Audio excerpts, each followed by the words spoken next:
সুপ্রভাত, কেমন আছো তোমরা সবাই? ত্রিপুরা থেকে আমি বান্টি নতুন আরও একটি ব্লগে তোমাদের সবাইকে জানাই অনেক অনেক ভালোবাসা। আজ হলো বৃহস্পতিবার, আর এদিকে ঘুম থেকে উঠেই তো ওই যে ইষ্টভূতি করা, বাসি ঘরদোর ঝাড় দেওয়া, মুখ ধোয়া, এগুলো কমপ্লিট করে এবারে চাটা বসিয়ে বিস্কিটটা এখন কৌটোর মধ্যে ঢেলে নিচ্ছি। এগুলো কালকে এনেছিল, তো চানাচুরটা আমার ডালা হয়ে গেছে কিন্তু বিস্কুটটা ডালা হয়নি, তো যার কারণে বিস্কুটটা এখন কৌটোর মধ্যে কিন্তু রাখছি। আর আমি বলছিলাম যে কেন এখন এই ককটেসগুলো নিয়ে আসলো, মানে বিস্কিটটি, তো বলেছি অন্য মানে বিস্কিট নিয়ে আসতে। সবসময় আবার একরকম বিস্কিটও ভালো লাগে না, তবে এটা আমার বরের পছন্দ না, কিন্তু আমার পছন্দের বিস্কিট এটা, তো যার কারণে তোমাদের দাদাভাই প্রায় এটা নিয়ে আসে। তো এদিকে এই যে এবারে চাল ধোয়া জলটা, মানে চা টিফিন তো করে নিয়েছি, আর চাল ধোয়া জলটা এবার গাছের গোড়ায় দিয়ে দিচ্ছি। এখন তো এটা আমার দেওয়া হচ্ছে না, আগে দেখতে আমি প্রায়ই কিন্তু চাল ধোয়া জল গাছের মধ্যে দিতাম। এখন যেন গাছের যত্ন আর ঠিকঠাক করে নেওয়া হচ্ছে না। আর এত পরিমাণে রোদ, কীভাবে বলো রোদের মধ্যে গাছের যত্ন করব? নিজের মানে সংসারের কাজগুলো করেই মানে কুল করতে পারছি না, এদিকে আবার গাছের যত্ন, গাছগুলোর মধ্যে ঠিকঠাক জলও দিচ্ছে না। এখন গাছগুলো পুরো শুকিয়ে মানে আছে, জল দিতে পারলেও ভালো ছিল। এদিকে দেখো পটল ভাজি বসিয়ে দিয়েছি, আবার কালকের আমার এখানে করলা ভাজি করেছিলাম ওইগুলো আছে। কালকে যেহেতু ডিম বিরিয়ানি করেছিলাম দুপুরে, তো ওইটা দিয়ে খাওয়া হয়েছে, করলা ভাজিগুলো খাওয়া হয়নি। তার উপর রাত্রিবেলায় তো দেখেইছিলাম মানে বিকেলবেলায় মাংস নিয়েছিল, রাত্রিবেলায় মাংস রান্না করেছিলাম। তো এখন তোমাদের দাদাভাই তো সকালবেলায় মাংস খাবে না, আমার তো আবার মাংস দিয়ে হয়ে যায়, আমি একটু মাংসপ্রেমী মানুষ। তো তোমাদের দাদাভাইয়ের জন্য এখন আবার পটল ভাজি আর করছি তোমার কারকলকে বেসন দিয়ে একটু ভেজে নিচ্ছি। আর পটল ভাজিগুলো বেসন মানে আর কারকলের যে বেগুনিগুলো ওগুলো অতগুলো লাগবে না, ওই দুপুরের জন্য আবার খালি মাংস দিয়ে খাওয়া হবে, যার জন্য সাথে আবার একটা কিন্তু ভাজি করে নিচ্ছি। আর এদিকে দেখো এবারে এই যে পাখাটা মুছে নিচ্ছি। এদিকে আজকে তো রান্নার তেমন তোর জন্যেই ভাতটা করে নিয়েছি, আবার আমার আগের কিছুটা পোলাও আছে কালকের, এই দুপুরের ডিম বিরিয়ানি যে করেছিলাম ওইখানে কিছুটা বিরিয়ানিও আছে, তো এটা কালকে ফ্রিজে রেখে দিয়েছিলাম। রাত্রিবেলায় যেহেতু রুটি খেয়েছিলাম, তো ভাবছি এখন ওই বিরিয়ানিটা আমি খেয়ে নেবো। আর তোমাদের দাদাভাই তো আর নেবেই না পাতে, তো তোমাদের দাদাভাইকে তো ভাতই দেবো, তো যার কারণে ভাতটা কিন্তু করে নিয়েছি। তোমাদের দাদাভাই এখন ওই যে কালকে রাত্রিবেলায় মাংস খেয়েছে, তো এখন আর খাবে না, এখন ও আবার ভাজি, ওই যে পটল ভাজি কারকল ভাজি করছি ওগুলো দিয়ে ভাত খাবে। আর আমার আবার মানে আমি তো মাংস খেতে পছন্দ করি, আমার আবার ওই যে সাথে বিরিয়ানিটা আছে ওইটা দিয়ে আমি খেয়ে নিতে পারি, আমার কোনো অসুবিধা হয় না। কিন্তু তোমাদের দাদাভাই আবার এটা খেতে চায় না, ওই যে একবেলা খেয়েছে তো আবার খাবে, দুপুরবেলায় হলে খাবে, কিন্তু বিরিয়ানি তো আর পাতে নেবেই না, যেহেতু এটা কালকের আর মানে হয়ে গেছে, কালকে দুপুরে খেয়েছিল, আবার আজকে দুপুরবেলায় খাবেই না। তো এটা তাই জন্য আমি কিন্তু সকালে খেয়ে নেব। আর দেখবে ঘরের মধ্যে আশিবাসি যা থাকে, বিশেষ করে আমরা মহিলারাই কিন্তু ফেলে দেবো বলে ওগুলো মায়াও লাগে, আর আমাদের মহিলাদের পেটেই কিন্তু যায়, এটা আমি জানি। প্রত্যেকটা ঘরের একটাই কাহিনী, মানে বাসি যত খাবার টাবার আছে ওগুলো দেখবে ফেলে দেওয়ার যে ভাবি যে না খেয়ে নিই, আর আমার বর বলবে এগুলো খেয়ে আবার পেটে সইবে না, পেটে অসুখ করবে, দাও এগুলো ফেলে দাও, আমাকে এরকম বলবে। তো আমি তো আর ওকে সব কথা আর করি না, ওই যে খেয়ে নিই, ফেলতেও তো বলো মায়া লাগে। তো যাক, এদিকে দেখো এবার আমি তো রান্নাবান্নার যেহেতু তেমন একটা চাপ নেই, তার উপর আজকে বৃহস্পতিবার, এদিকে বৃহস্পতিবারের পুজো, কারণ ওষুধ যাওয়ার পর তো আর ওই যে আজকে মানে গত বৃহস্পতিবার দিনকে আমাদের ওষুধ ছুটি ছিল, মানে ওষুধ ছুটি ছিল, তো যার কারণে আজকে তো ওদিকে মা লক্ষ্মীর ঘটও বসাবো, তো যার কারণে ভাবছি সংসারের কাজগুলো একটু তাড়াতাড়ি কমপ্লিট করার। আর জানো তো এত পরিমাণে গরম, এই গরমের মধ্যে যত তাড়াতাড়ি সংসারের কাজকর্মগুলো গুছানো যায় ততই ভালো, কারণ গরমের মধ্যে বেশি লেট হয়ে গেলে তখন দেখবে মানে যখন একদম 12:30 একটা মতো বেজে যায় না, তখন আর কোনো কাজকর্ম করারই ইচ্ছে হয় না। তো এদিকে দেখো কালকে তো মাংসটা কষা বানিয়েছিলাম, তো আজকে তো আর কষা খাওয়া হবে না, যার কারণে কিন্তু ওই যে একটু জল দিয়ে ভালো করে ফুটিয়ে নিচ্ছি মাংসটাকে। আর এদিকে যে কারকলগুলোকে বেসন দিয়ে ভাজি করে নিচ্ছি, এগুলো এখন খাওয়া হবে। আর এদিকে দেখো কালকে শুকনো লঙ্কা নিয়ে এসেছিলো, তো শুকনো লঙ্কা এগুলো এখন রোদে দিয়ে দেবো। আমি যখনই শুকনো লঙ্কা কৌটোর মধ্যে রাখি না, একদম রোদে দিয়ে মুচমুচে করে রাখি, তাহলে ভাজা বড়ার সাথে খেতেও ভালো লাগে আর ফোড়নের মধ্যে দিতেও ভালো লাগে, একদম নিতে থাকলে দেখবো ভালো লাগে না। তো এগুলো এবার দিয়ে দিলাম রোদে, রোদ তো কিছুক্ষণ বাদেই দেখবে এখনই রোদ উঠে গেছে, কিছুক্ষণ বাদে আর কি। এদিকে এবারে এই টেবিলটা একটু পরিষ্কার করব, তো টেবিলে যা যা জিনিসপত্র আছে সমস্ত কিছু নামিয়ে নিচ্ছি। ঘরের মধ্যে একটা কোনো জায়গায় খালি নেই যে একটা জিনিস রাখতে পারবো সুন্দরভাবে গুছিয়ে। ঘর যতই বড় হোক না কেন, তারপর জিনিসপত্র যে কীভাবে মানে এসে জায়গা দখল করে নিই, মানে আলাদা যে একটু জায়গা বের করতে পারবে সেই জায়গাটা থাকে না। তো এদিকে দেখো এবারে টেবিলটা ভেবেছিলাম ফার্স্টে উপর দিয়ে মুছে নেবো, তারপর উঠিয়ে দেখছি না এটার ভিতরেও গরু পড়ে আছে, তো যার কারণে ভাবলাম যে না পুরো কভারটাই তুলে নিয়ে ভালো করে মুছে দিয়ে তারপর গিয়ে আবারও কভারটা পেতে জিনিসপত্রগুলো রাখবো। সব জিনিসপত্র মনে হয় ঢাকা দিয়ে রাখি, কিন্তু সব কিছু তো আর ঢাকা দিয়ে রাখা সম্ভব না, তো এইভাবেই রাখতে লাগে। আর এইভাবে খোলামেলা রাখলে জিনিসপত্রগুলো মুছামাছি করে কিন্তু রাখতে হয়। তো এদিকে দেখো এই যে এবারে মুছে নিয়েছি ভালো করে, আর এদিকে এবারে কাভারটাকে একটু ভালো করে ঝেড়ে তারপর দেখো এবারে কাভারটাও কিন্তু পেতে নিচ্ছি এখন। আর এদিকে কাবার পাতা না থাকলে ভালোও লাগে না, একটা কীরকম খালি খালি লাগে। আমি ওই ঘরের যে আমার বেডরুমে একটা এই প্লাস্টিকের যেটা লাল টেবিল, ওইটার মধ্যেও কাবার পেতে রাখি। কাবার না পাতলে না ভালো লাগে না। কতদিন যখন ওষুধের সমস্ত কিছু ঘরে ধোয়াধুয়ি করেছিলাম, তখন তো সুপার কাবার, তারপর টেবিল কাবার, ড্রেসিং টেবিলের উপরে যে কাবার, কোনো কিছুই পাতেনি। আর ঘরটার দিকে তাকালি না মনে হতো কীরকম একটা লাগছে, খালি খালি খালি খালি। কারণ সবসময় কাপড় পাতারাতা থাকে, এরকম খালি তো আর থাকে না, তার কারণে মানে চাইলেই যেন কীরকম লাগে। তো এদিকে দেখো এবারে যত কৌটোকাঠি আছে সমস্ত কৌটোকাঠি কিন্তু আমি ভালো করে ইয়ে করে নিচ্ছি, তোমার মুছে মুছে দিচ্ছি। আর এখানে ওই যে 2 বছর হয়ে যাবে, ওই বাবু পাঠিয়েছিল কুল, তো মাকেও আচার করে দিয়েছিলাম 2 বার করে। এখনও দেখো আমার ঘরে কিছুটা কিন্তু আছে। তো সেই কুলটাও রয়েছে। সেদিন ওই ওষুধ যাওয়ার সময় এগুলো রোদে দিয়ে কৌটোকাঠিগুলো ধুয়েছিলাম। তারপর তেজপাতা, তো এগুলো আমি তো তোমাদের দাদাভাই একসাথে তেজপাতাটা নিয়ে আসে মানে আটি হিসাবে। তো এগুলো শুকিয়ে রাখলে না অনেক দিন কিন্তু চলে যায়, ওই কদিন বাদে বাদে আর তেজপাতা কিনে আনতে হয় না। আর তেজপাতা দেখবে প্রায় তরকারিতে লাগে ঠিকই, কিন্তু অত তেল মশলা দিয়ে রান্না করে ওগুলো আমরা ফেলে দিই। তেজপাতা তো আর কেউ খায় না বলো। তো এদিকে এই যে এবারে সমস্ত এখানে যা যা জিনিসপত্র আছে সব কিছু এবারে গুছিয়ে গুছিয়ে রাখছি। আর জানো তো এই যে ফেনাইলটা দেখতে পাচ্ছ, খুব ভালো ফেনাইলটা। একটুখানি ফেনাইল দিয়ে ঘর মুছলে না ঘরের মধ্যে একটা ভালো স্মেল আসে, খুব ভালো ফেনাইলটা। আমার এই ফেনাইলটা তো মানে একদম মানে ইয়ে করে ইউজ করে পুরো প্রেমে পড়ে গেছি মানে ফেনাইলটার, এতটা ভালো। যাক, এই জায়গাটা তো গুছানো হয়ে গেছে। তারপর এদিকে তোমাদের দাদাভাইও চলে আসলো স্নান করে, এদিকে তোমাদের দাদাভাইও খেয়ে নিল, আমিও খেয়ে নিলাম। তারপর রান্নাঘরে কাজটা শেষ করে এই ঘরে এসে ফেসবুকের ভিডিও আপলোড করলাম। তারপরে আবারও কিন্তু কাজে লাগলাম। এদিকে আবার ওই সেলাইয়ের দিদি ফোন করলো যে আজকে যেন এই দুপুরবেলায় চলে যায়, মানে 1টার দিকে যেন চলে যায় সেলাইয়ের কাজে। তো যার কারণে তো এখন আমার তড়িঘড়ি লাগলো। এদিকে মোবাইলের কাজ মানে সেরে উঠে মানে শুনছি এখন যে বলছে 1টার সময় যাওয়ার জন্য, না হলে তো আমি 4টার দিকে যেতাম। তো 1টার মধ্যে তো আমার সমস্ত মানে পুজো টুজো সব কিছু কমপ্লিট করতে লাগবে। তার উপর আজকে বৃহস্পতিবারের পুজো। অন্য দিনের পুজোটা তাড়াতাড়ি কমপ্লিট করতে পারলেও বৃহস্পতিবারের পুজোটা না অত ঝটপট করে যেন দিতে পারি না। তো যার কারণে আগে কাজগুলো তাড়াতাড়ি করে মানে করার চেষ্টা করছি। তো এদিকে দেখো আগে ওই যে তোমার ড্রেসিং টেবিলের পেছনের যে এগুলো মুছে দিয়েছি। তো এদিকে দরজাটা মুছলাম। তারপর এদিকে দেখো সুপার উপরের যে ইয়েটা এই জায়গাটা মুছে দিচ্ছি। আর জানো তো এদিকে গডরেজের পায়াগুলোর মধ্যে কিন্তু কিছুদিন আগে একবার লাগিয়েছিলাম, আমাদের ওষুধ যাওয়ার আগে এটা লাগিয়েছিলাম, ওই যে চাকার মতো, যাতে এই সাইড থেকে এই সাইডে নিতে পারি। কিন্তু এটা লাগানোর পর এখন পর্যন্ত দেখিনি যে এই সাইড থেকে ওই সাইডে নেওয়া যায় কি না। তোমাদের দাদাভাইকে সেদিন বলছিলাম এটা মানে করে দেখার জন্য। তাহলে ভেবেছিলাম কি আরও কয়েকটা চাকা আনবো, এনে আমার সুকেশটার মধ্যেও লাগাবো। এরকম হলে দেখবে কদিন বাদে বাদে নিজেও মানে এক জায়গা থেকে আরেক জায়গায় নিয়ে জায়গাটা কিন্তু পরিষ্কার করা যায়।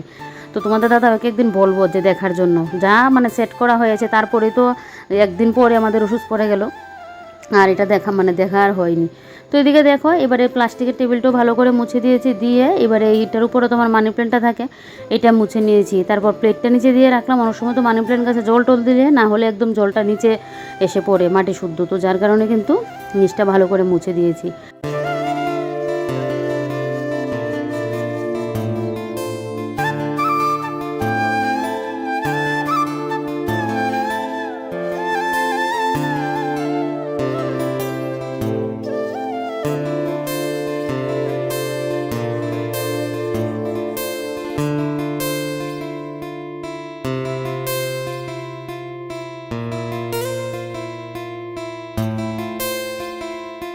গুলো করছি আর ঘড়ির দিকে যাচ্ছি, জানো তো ঘড়ির কাঁটাগুলো যেন একদম তাড়াতাড়ি যেন মানে ঘুরছে। এখন যেন মানে সারাটা দিনটা যে কীভাবে কেটে যায়, রাতটা যেন কাটতে চায় না, কিন্তু দিনটা যেন ঝটপট করে আমার কেটে যায়। এত পরিমাণে মানে কাজ করে তারপর মোবাইলের করে আমি যেন মানে সময়ই পাই না নিজে যে একটুখানি করবো। তার উপর তো তাড়াহুড়োটা লাগলো, ওই যে 1টার সময় আমার আবার সেলাইয়ের মানে ক্লাস, তো যার কারণে কিন্তু আরও তাড়াহুড়োটা লাগলো। সময় তো আর কারোর জন্য বসে থাকে না, সময় দেখবে সময়ের স্রোতে কিন্তু চলতেই থাকে। তো সময়কে ধরে রাখার মতো আমাদের সাধ্য কারোর নেই, সময়ের মানে কিন্তু বয়ে যাবি।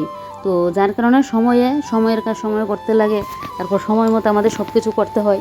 তবে কি বলো তো, তোমার ভালো খারাপ দিন আসলে না মানে সময়ে কিন্তু সব মানুষকেও চেনা যায়, ভালো খারাপ আপনজন সব কিছু কিন্তু সময় আসলেই বোঝা যায়। তোমার খারাপ সময় ভালো সময় আসলে কিন্তু মানুষ চেনা যায়। সময় এরকম একটা জিনিস, সময় বড়ই মূল্যবান একটা জিনিস।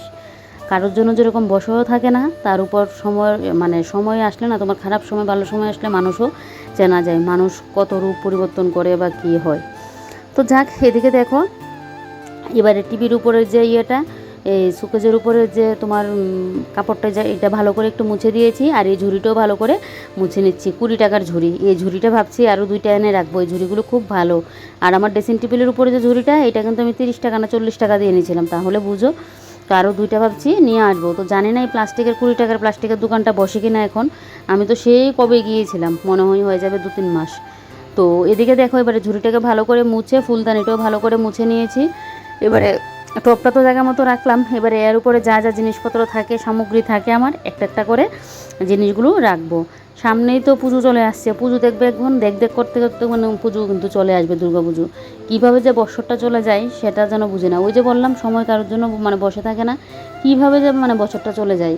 দেখো এখন তো সামনে আছে তোমার এখন তো ঝুলন, তারপর জন্মাষ্টমী, তারপর বিশ্বকর্মা পুজো, মনসা পুজো কিন্তু শ্রাবণ মাসেও হয়। আবার কারো কারোর বাড়িতে কিন্তু ওই যে পঞ্চমী, ভাদ্র মাসের পঞ্চমীতেও কিন্তু মনসা পুজো করে। তো দুর্গা পুজো, লক্ষ্মী পুজো, এখন পরপর পুজো, ওই কালী পুজো। তো মানে আসতে থাকলে না ভালো। এখন যেরকম বলছি যে সামনে পুজো আসছে, কিন্তু দেখবে এসে আবার চলেও যায়, কীরকম হয়। তো পুজো তো আলাদা করে আর নেই, কারণ পুজোর সময় তো আর আমরা মানে বেরোতে পারি না। ওই লাস্টের দিনকে গিয়ে তোমার নবমীর দিনকে রাত্রিবেলা গিয়ে পুজোতে বেরোই, তাও 11:30-12টার দিকে। আর তোমার দশমীর দিন দেখি, অতটুকুই। না হলে পুজোতে না আলাদা করে আর পুজোতে মানে বেরোনো হয় না। ওই দোকান নিয়ে ব্যস্ত থাকতে হয়। আর তোমরা তো জানোই পুজোর সময় না, শুধু পুজোর আগ মানে এরকম 1 মাস আগের থেকেই, 1 মাস বা 20 দিন এরকম আগের থেকে আমার কিন্তু দোকানে যেতে হয়, তোমাদের দাদাভাইয়ের দোকানে। তো যার কারণে কিন্তু পুজোর সময়, পুজো আসার আগে থেকে আমি পুরো ব্যস্ত হয়ে যাই। একে তো সংসারের কাজ, তার উপর মোবাইলের কাজ, তার উপর তো তোমার আছেই, এই মানে দোকানের ডিউটি আছে। তো যার কারণে তখন কিন্তু পুরোপুরি ব্যস্ত হয়ে যায়। যদিও তখন আর আমার সেলাইয়ের কাজটা করতে পারবো না, কারণ অত দিক সামলে তো আর সেলাইয়ের কাজ কখন করবো বলো। সেলাইয়ের কাজ করতে গেলে এদিকে আবার দোকান মানে যেতে পারবো না দোকানে। তো যার কারণে মানে সব কিছু করতে হয়, ওই একটা দিক ছাড়তে লাগবে, সব দিক তো আর মানে একদিকে করা যায় না। পুজোর সময় সেলাইয়ের কাজটা আমার বদ্ধ হয়ে যাবে, জানি এটা। তো এদিকে দেখো এবারে ওই যে ড্রেসিং টেবিলটাকে ভালো করে একদম মানে মুছে পরিষ্কার করে দিচ্ছি। আর কেরোসিন দিয়ে তো কদিন আগে মুছেছিলাম, দেখো কতটা কিন্তু চকচকে করছে। কেরোসিন দিয়ে কাঠের ফার্নিচার মুছলে না ভালো থাকে, কিন্তু পরিষ্কার চকচকেও হয়, তার উপর তোমার হবে এই মানে কী যেন বলে, কাঠটাও কিন্তু ভালো থাকে। তো এদিকে দেখো এবারে কিন্তু আমি ওই যে উপরটা ভালো করে মুছে দিয়েছি, আর এর উপরের কাবারটাকে ভালো করে ঝেড়ে দিচ্ছি। ঝেড়ে এবারে কিন্তু এটাকে আবার জায়গা মতো বেঁধে রাখছি। এই যে, তো এগুলো দিয়ে এবার একটা একটা করে জিনিসপত্র আবার তুলে রাখছি। চিরুনিগুলোও পরিষ্কার করতে লাগবে, মানে কাজের আর শেষ নেই জানো তো, যেদিকে তাকাবে সেদিকেই কাজ। আর এদিকে এই মানি প্ল্যান্টের জলটা বদলে তারপর কিন্তু কালকে চেঞ্জ করে দিয়েছিলাম এটা। আর এবারে ঝুড়িটাকে ভালো করে মুছে জায়গা মতো রাখবো। তারপর ঝুড়ির উপরে তো কত সরঞ্জাম জামার থাকে, যতগুলো ইউজ না করি সেই জিনিসপত্রগুলোও থাকে।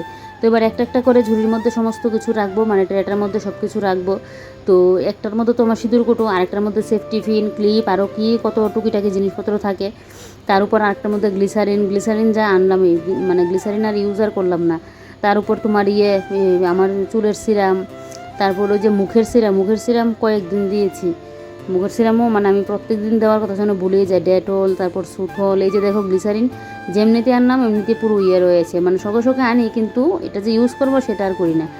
তারপর আমার ওই যে মুখের ক্রিম, তারপর এদিকে সিঁদুর কোটোটাও ভালো করে মুছে দিচ্ছি। সিঁদুর যে কোটোটা যেটার মধ্যে রাখি, তো এটাও কিন্তু ভালো করে মুছে দিচ্ছি। তো এটাকে আবার একটা সাইড দিয়ে রাখবো। আর একটা বাটির মধ্যে তো আমার কত সরঞ্জাম, কত ছোটোখাটো জিনিস এটার মধ্যে যে থাকে। আগে তো আরও ছিল ছোটো ছোটো কানের, ওই আমি দোকানে গেলে বা পুজোর সময় দোকানে গেলে বা কোথাও কাছে দূরে গেলে কানেরগুলো পরে যেতাম। তো এখন তো আর আমার ওই যে এক বসানো কানের দিলাম, এই বসানো কানের তো আর খুলিই না, যে ছোটো ছোটো কানেরগুলো দেবো। এটা পরার পর থেকে আর একটা কান থেকে খুলিও না, আর অন্য কানের আমার কিন্তু দেওয়াও হয় না। তো এদিকে দেখো এবারে এই যে চলে আসলাম পেছনের রুমে এসে এদিকে দেখো আমার সেলাই মেশিনটাকে ভালো করে মুছে দিচ্ছি। সেলাই মেশিনও কতদিন আমার বসা হচ্ছে না। সেদিন আমার জায়ের একটা শাড়ির আঁচল সেলাই করেছিলাম, ওই মানে কিছুটা সময় বসেছিলাম, আর বসাই হচ্ছে না। তো এদিকে এবারে সেলাইয়ের মেশিনটাকে ভালো করে মুছে দিয়ে এবার তেল দিয়ে দিচ্ছি। আমাদের যেরকম পেটে ভাত না পড়লে আমরা হাঁটাচলা করতে পারবো না, তো মেশিনও এরকম যদি তেল না পড়ে, মানে খাবারটা না পড়ে, তাহলে মেশিনও কিন্তু চলবে না। তো যার কারণে কিন্তু মেশিনে আগে ভালো করে আমি তেলটা দিয়ে নিচ্ছি। আর এদিকে নিচটাও ভালো করে মুছে দিচ্ছি। নিচটা ভালো করে মুছে দিয়ে এবার নিচেও কিন্তু আমি ভালো করে তেলটা দিয়ে নেব। তেলটা দিয়ে ভাবছি খালি মেশিনটা একটু চালাবো। মেশিন যত চালানো হয় তত কিন্তু ভালো। ফার্স্টে যখন আমার এই মেশিনটা চালিয়েছিলাম দোকান থেকে আনার সময়, বাপরে বাপ, আমি তো পারছি না, আমার পা ব্যথা হয়ে গিয়েছিল, আমি বারবার উঠে যাচ্ছি। আর দাদা মানে আরেকজন দাদা বলছিল মানে চালিয়ে দেখো, না হলে আবার অসুবিধা হলে, কিন্তু এত পরিমাণে শক্ত ছিল লোহার যেহেতু, আর এত পরিমাণে শক্ত, তারপর চালাতে গিয়ে আমার মানে ঠিকঠাক হয়েছে। দেখো এখন খালি পায়ে চালাচ্ছি, তো এখন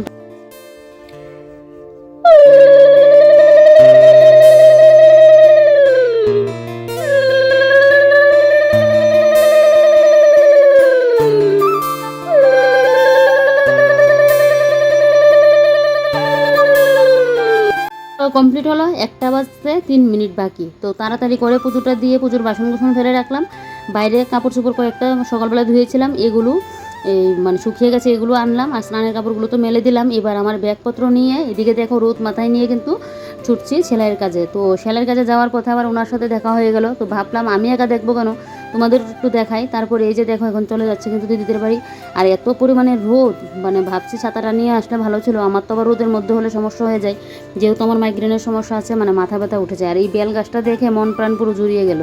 তারপর আর কি এসে তো এদিকে সেলাইয়ের কাজে ব্যস্ত হয়ে পড়লাম, এদিকে সেলাইয়ের কাজ নিয়ে বসলাম। এই সেলাইয়ের কাজ এরকম একটা জিনিস, বিশেষ করে যারা নতুন, অনেক দিন যাবৎ যেহেতু আমার ওষুধ নিয়ে মানে আসিনি এখানে, তো তার কারণে অনেক দিন যাবৎ বন্ধ ছিল, তো এখন যেন অসুবিধা হয়ে যায়। বারবার দিদিকে এটা ওটা জিজ্ঞেস করে করে করছি, মানে উল্টো পাল্টো যেন লেগে যাচ্ছে। আর মাঝে কন্টিনিউ আবার ঠিক মানে আসলে তখন আবার আমারও একটা যেন ইয়ে হয়ে যায়। আজকে যেন এরকম লাগছে, বারবার অসুবিধা যেন মনে হচ্ছে। তো যাক, এদিকে দেখো অনেকটাই সেলাই কিন্তু করে নিয়েছে ব্লাউজের। তো লাস্ট পার্টে তোমাদের সাথে একটুখানি শেয়ার করছি যে কাজে যা আসলাম, এটার ছোট্ট একটা ক্লিপ নেই, তোমাদের সাথে একটু শেয়ার করি। আর দিদির মেশিনটা চালিয়ে আমার এতটা ভালো লাগে, কারণ দিদি তো অনেক কাজ করে, আর অনেক পুরনো মেশিন, আজকে অনেক বছর মানে পুরনো কিন্তু এই মেশিনটা। আর দিদি আজকে কত বছর ধরে কাজ করছে, যে মেশিনটা চালাতে এত ভালো লাগে, একদম মানে হালকা একটু ইয়ে করলে যেন মেশিনটা চলে যায়, এতটা ভালো লাগে। আর আমার যেহেতু নতুন মেশিন, যার কারণে কিন্তু আমার মেশিনটা চালাতে গেলে একটু অসুবিধাই হয়। এখন যদিও আমার ঠিক হয়ে গেছে, এত একটা ইয়ে হয় না, তারপরেও দিদির মেশিনটা চালাতে খুব ভালো লাগে। তারপর আর কি এদিকে কাজ শেষ করে বাড়িতে আসলাম। এই যে দেখো এখন ঘড়িতে বাজে 3টা 10, আর বাইরের অবস্থাটা তোমাদের দেখাই। দেখো কি পরিমাণে রোদ, আর আমার যেন গলা টলা পুরো শুকিয়ে আসছে, মানে এত পরিমাণে কষ্ট হচ্ছে। এসে আগে ফ্রিজ থেকে জল নিয়ে এদিকে দেখো এবারে শরবত করে নিচ্ছি, কিন্তু এই যে দেখো লেবুর শরবত করে নিচ্ছি। আর এমনি তো কিন্তু গরমের মধ্যে দেখবে লেবুর শরবত খাওয়া খুব ভালো। আমি এখানে চিনি দিয়েছি, নুন দিয়েছি, এবারে কিন্তু লেবু দিয়ে দিচ্ছি বেশি করে। তোমাদের দাদাভাইয়ের জন্য একটা গ্লাস করে রেখে দেবো। আর এটা দিয়ে না পুরোপুরি 3 গ্লাসের মতো হয়। আর এদিকে কিছুটা বরফও দিয়ে দিলাম, মানে আমার যেন গলা শুকিয়ে যাচ্ছে, এত পরিমাণে মানে ইয়ে লাগছে। তো এবারে দেখো ভালো করে তো চিনি নুন একদম ভালো করে মানে ঘুটে নিয়েছি। এবারে শরবতটা খেয়ে যেন আমি একটুখানি শান্তি পাচ্ছি। তোমায় তৃপ্তি দিতে পারে কিন্তু এই লেবুর শরবতটা, এটা শরীরের জন্য আমাদের কিন্তু খুব ভালো।